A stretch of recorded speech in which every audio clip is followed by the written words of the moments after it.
நம்ம எஸ்எம் ஹோம்மேடோட பிரண்டை பொடி ரெடி ஆயிடும். நாளைக்கு வந்து எல்லாருக்கும் ரெடி பண்ணி கொடுத்துருவோம். யார் யாருக்கு வேணுமோ ஆர்டர் போட்டுக்கலாம்.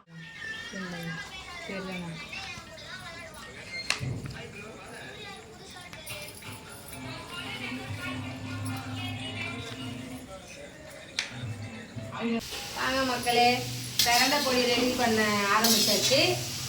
யார் யாருக்கு வேணுமோ பிரண்டை பொடியை ஆர்டர் போட்டுக்குங்க. பிரண்டை பொடி நீங்கள் எவ்வளோ சீக்கிரம் ஆர்டர் போடுறீங்களோ உங்களுக்கு கிடைக்கும். அதுக்கப்புறம் அவுட் ஆஃப் ஸ்டாக் ஆகிடும்.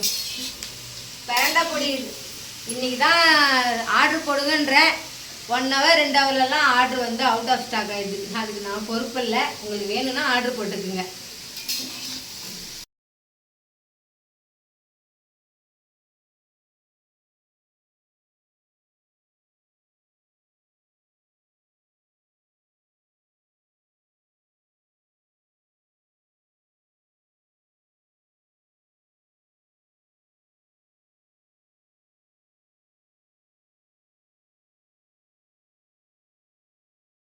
எல்லாம் வறுத்து முடிச்சாச்சு. இப்போ இது ஆறினோடனே அரைச்சிட்டோம்னா முருங்கைக்கீரை பொடி ரெடி ஆகிடும். முருங்கைக்கீரையில் நிறைய அயன் இருக்க வசதி குழந்தைங்க எல்லாருக்கும் நல்லது. பொடியாக கொடுக்கும்போது அதுங்களுக்கு சாப்பாடு நேராக கொடுத்து சாப்பிட முடியாது. இது மாதிரி பொடி கொடுத்தா குழந்தைங்கள்லேருந்து எல்லாருமே போட்டு சாப்பிட்றதுக்கு ஆகும். இது வந்து இட்லி தோசைக்கு மட்டும் கிடையாது, சாப்பாட்டுக்கும் போட்டு சாப்பிடலாம். பொடி வதக்கிறதுக்கு பார்த்தீங்க. இப்போ அதை பொடியாக அரைச்சாச்சு. அடுத்தது பிரண்டை பொடி வதக்கிட்டு இருந்தோமா, இப்போ அதுக்கான பொருள் எல்லாமே வதக்கி முடிச்சாச்சு.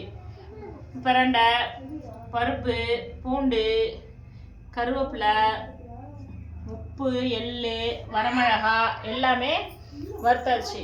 இப்போ அது ஆறினோடனே அப்படியே பொடி மாதிரி ரெடி பண்ண வேண்டியதுதான். அரைச்சிட்டோம்னா பொடி ரெடி. சாப்பாட்டில் போட்டு சாப்பிட்லாம், இட்லி தோசைக்கு போட்டு சாப்பிட்லாம். இது ரெண்டுமே 2 in 1 பர்பஸ் தான். இது வந்து பிரண்டை வந்து மூட்டு வலி, கை கால் வலி இதுக்கு எல்லாமே நல்லது. பிள்ளைங்களுக்கு நல்லா பசி எடுக்கும். உடம்புக்கு நல்ல ஹெல்த்தியான இதுதான். வேணுங்கிறவங்க ஆர்டர் பண்ணி வாங்க.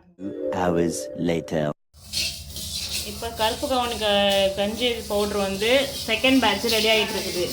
இப்போ அதுக்கு தேவையானதெல்லாம் வறுத்துக்கிட்டு இருக்கிறோம். நேற்று முருங்கைக்கீரை பொடி, பிரண்டை பொடி ரெடி பண்ணோம். இன்னைக்கு கருப்பு கவுனி கஞ்சி அரிசிக்காக எல்லா பொருளும் வறுத்து வச்சாச்சு. அடுத்தது பருப்பு பொடிக்கும் வறுத்து வச்சுருக்கிறோம். அடுத்தது இட்லி பொடிக்கு வறுத்துக்கிட்டு இருக்கிறோம். இப்போ இது முதல்ல வறுத்து முடிஞ்சோன்னா 3 ரெடி ஆனோடனே அரைச்சி பொடி பண்ணிவிட வேண்டியதான். பேக் பண்ணிவிடுவோம். ஆர்டர் போடுறவங்க ஆர்டர் போட்டுருங்க.